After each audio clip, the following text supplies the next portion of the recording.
Hello students, welcome all of you in the maths class once again. आज हम start करेंगे अपना last topic, जो हमारे इस चैप्टर का लास्ट टॉपिक है वो है simple interest and compound interest. Simple interest and compound interest के बारे में हम समझेंगे कि what is simple interest, what is compound interest and what is the difference between simple and compound interest. ये हम टॉपिक को आज कवर करने जा रहे हैं आज की वीडियो में। तो सबसे पहले हम देखते हैं कि यहाँ पर सिंपल इंटरेस्ट क्या होता है। मैं सिंपल इंटरेस्ट से स्टार्ट करने से पहले आपको बता दूं कि सिंपल इंटरेस्ट जैसे हम जनरली किसी से लेन देन करते हैं, सपोज मैं किसी को 1 लाख रुपीज दे देता हूं या मैं किसी से 1 लाख रुपीज ले लेता हूं, तो मैं जो इंटरेस्ट चार्ज करता हूं वो करता हूं सिंपल इंटरेस्ट पर। लेकिन सपोज मैं अगर बैंक में पैसे जमा कराने जा रहा हूं, वहां पर मैं एक एफडी करा लेता हूं या आपके पेरेंट्स जाते हैं बैंक में, जनरली आपने सुना भी होगा कि बैंक में कुछ अमाउंट डिपॉजिट करने जाते हैं और वहां पर वो एफडी करवाते हैं, तो वहां पर जो बैंक जो इंटरेस्ट देते हैं कस्टमर्स को, वो देते हैं कंपाउंड इंटरेस्ट में। ये आपके एक जनरल नॉलेज का भी एक क्वेश्चन हो जाता है कि बैंक्स जो अमाउंट आपको देते हैं, जो इंटरेस्ट देते हैं, वो आपको देते हैं कंपाउंड इंटरेस्ट पे। तो हमें कंपाउंड इंटरेस्ट और सिंपल इंटरेस्ट को समझना होगा कि कैसे वो फाइंड होते हैं और कैसे उनके बीच में क्या डिफरेंस है, क्या कंपाउंड इंटरेस्ट ज्यादा होता है या सिंपल इंटरेस्ट ज्यादा होता है। तो आज हम उसके बारे में डिस्कस करने के लिए इस वीडियो को देख रहे हैं।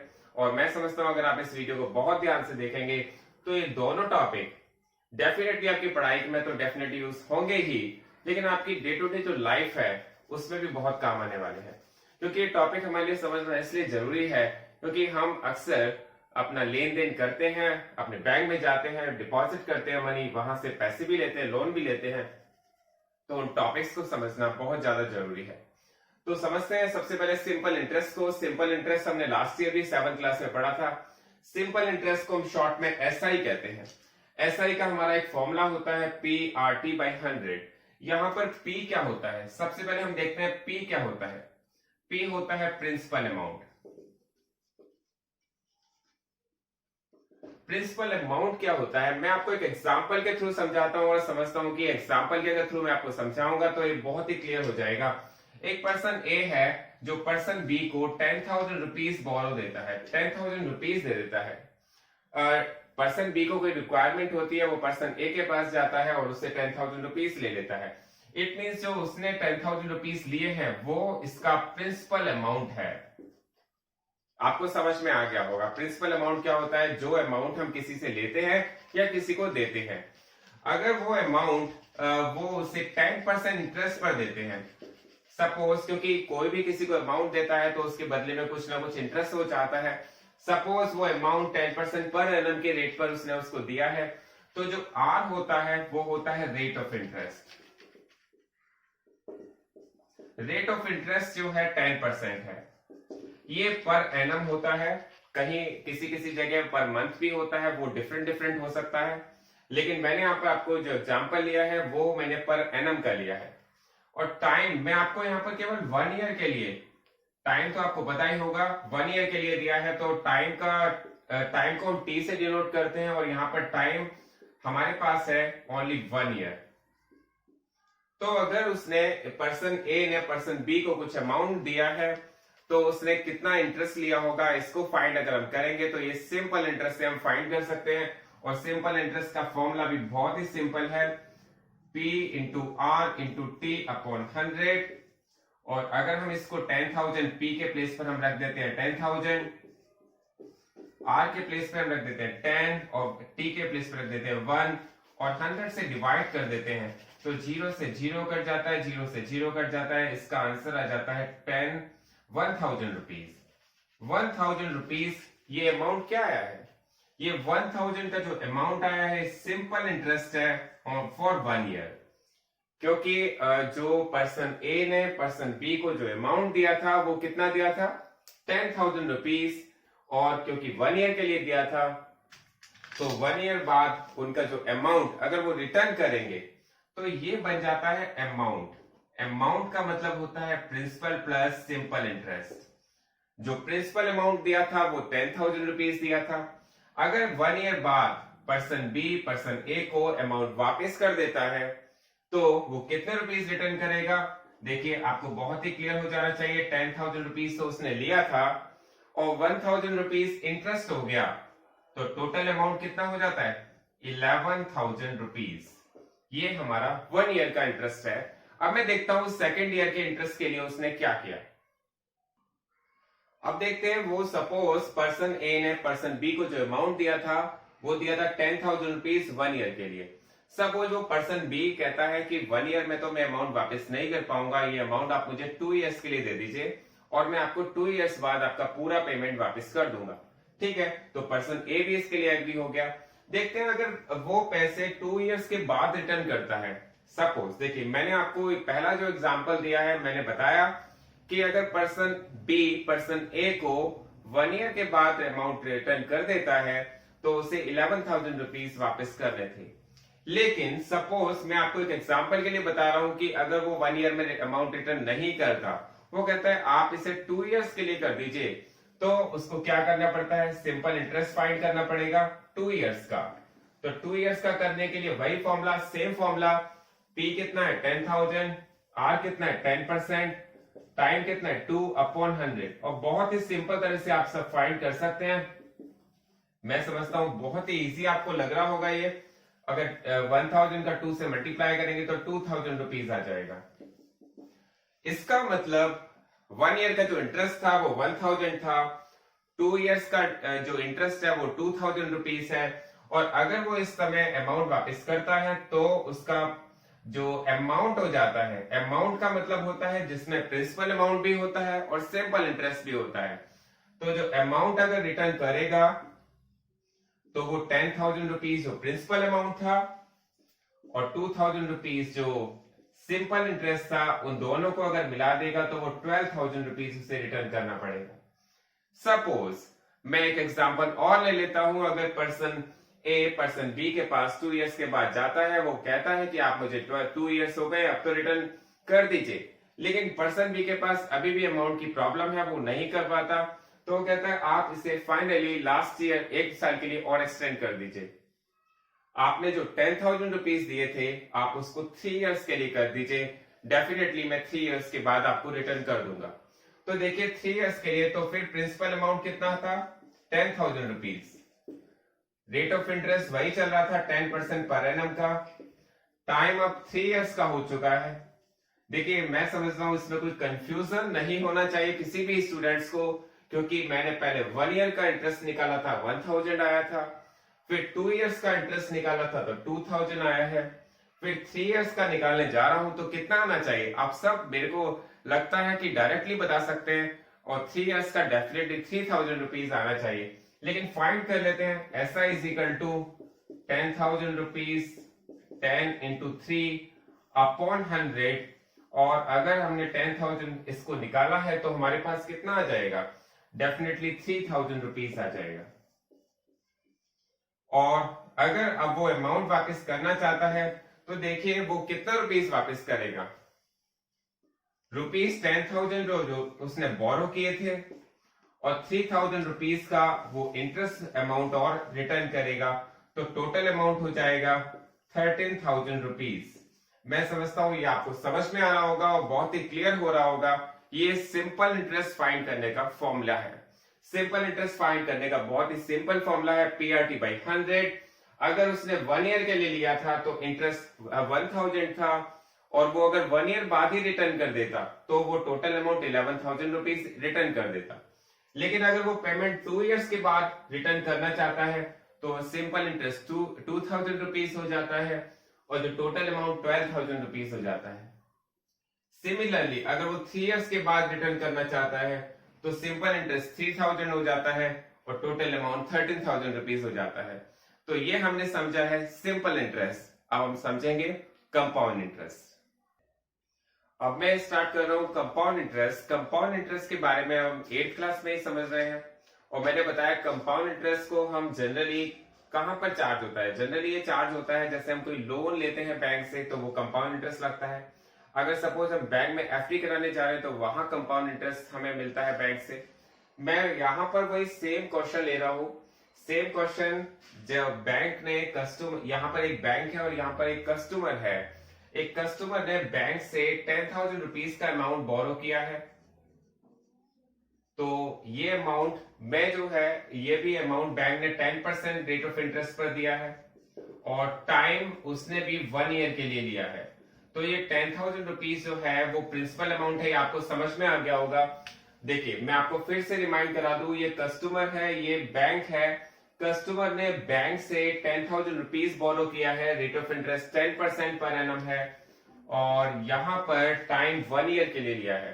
तो देखिए यहां पर जो 1 ईयर बाद अगर कस्टमर रिटर्न करने जाता है बैंक को अमाउंट, तो वो कितना रिटर्न करेगा। देखिए अभी मैं जो आपको मेथड बताने जा रहा हूं, ये मैं सिंपल इंटरेस्ट का जो फॉर्मूला है उसी से बताने जा रहा हूं। जब आप इसको समझ लेंगे तो मैं आपको एक डायरेक्ट मेथड बताऊंगा जिससे आप डायरेक्ट अमाउंट फाइंड कर सकते हैं, वो उसके बारे में बाद में बात करेंगे। तो पहले समझते हैं सिंपल इंटरेस्ट के फॉर्मूले से हम कैसे फाइंड करते हैं। देखिए अगर वो 1 ईयर बाद 1 ईयर के लिए इंटरेस्ट लिया है, 1 ईयर के लिए अमाउंट लिया है 10,000 रुपीज, तो वही फॉर्मूला हम यूज करेंगे P into R into T upon 100।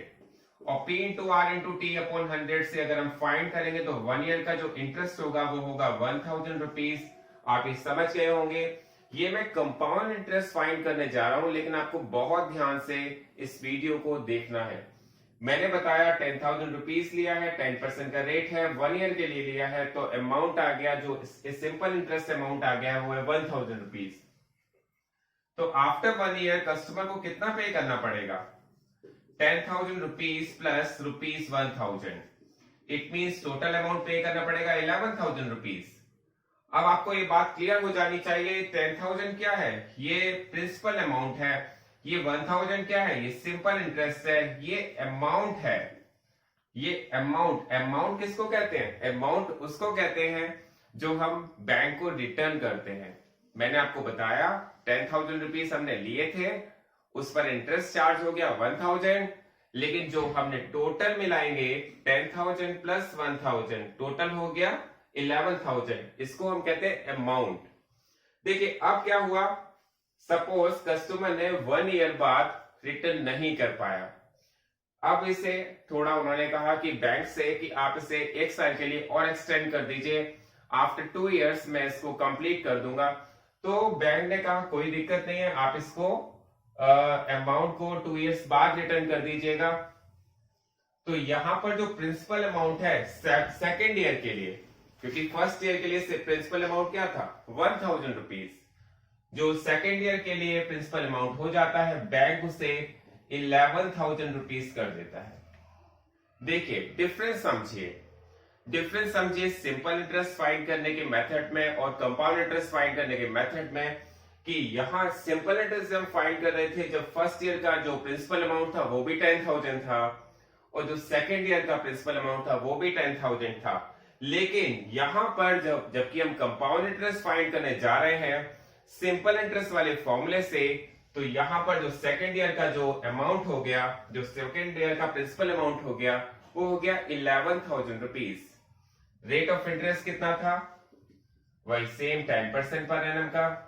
Time कितना था, नेक्स्ट 1 ईयर का, क्योंकि अभी हमने 1 ईयर का फाइंड कर लिया है, 1 ईयर का अमाउंट हो गया 11,000, नेक्स्ट 1 ईयर का फाइंड करेंगे तो उसका अमाउंट हो जाना चाहिए 11,000 into 10 into 1 upon 100।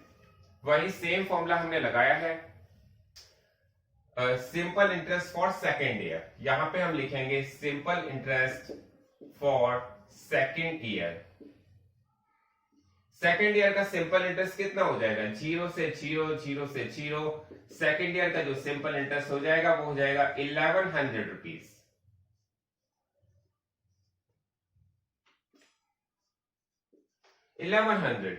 It means जो फर्स्ट ईयर का सिंपल इंटरेस्ट था वो था 1,000, जो सेकेंड ईयर का सिंपल इंटरेस्ट आ गया वो आ गया 1,100। इट मींस अगर कस्टमर आफ्टर 2 इयर्स बाद बैंक को अमाउंट पे कर देता है तो उसे कितना अमाउंट पे करना पड़ेगा,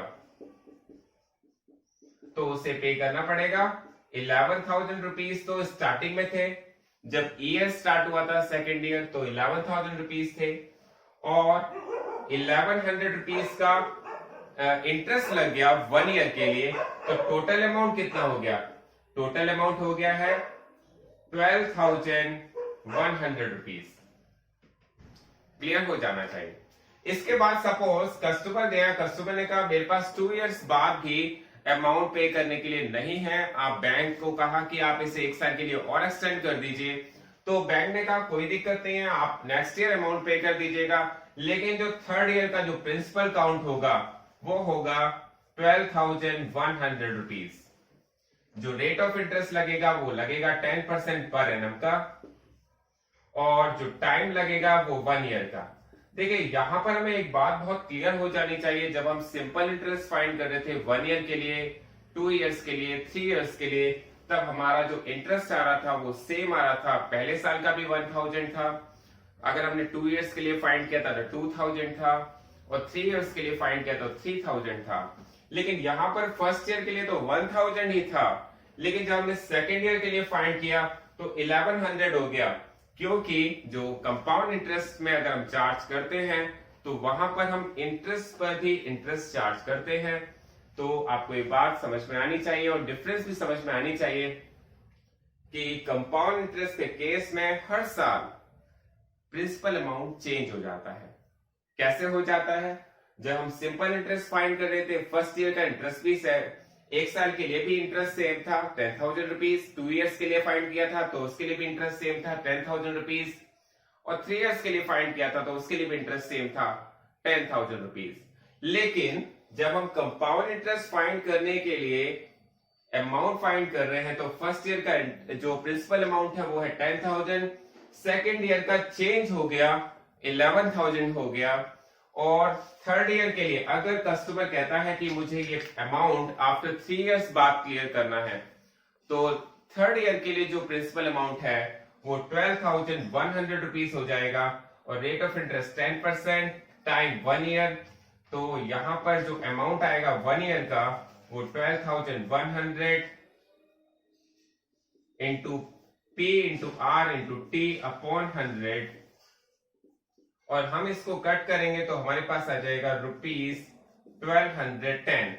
इसका मतलब जो कस्टमर आफ्टर 3 इयर्स बाद अगर अमाउंट वापस कर देता है तो उसको कितना अमाउंट बैंक को रिटर्न करना पड़ेगा, क्योंकि पहले उसका अमाउंट हो चुका था 12,100। अब थर्ड ईयर का जो इंटरेस्ट लगा है वो लगा है 1,210 रुपीज का, और अगर हम टोटल करते हैं तो अमाउंट कितना आ जाता है आफ्टर 3 इयर्स? तो हम देखेंगे 0 से 0, 0 और 1 1, 2 और 1 3, और ये हो जाएगा 13,310।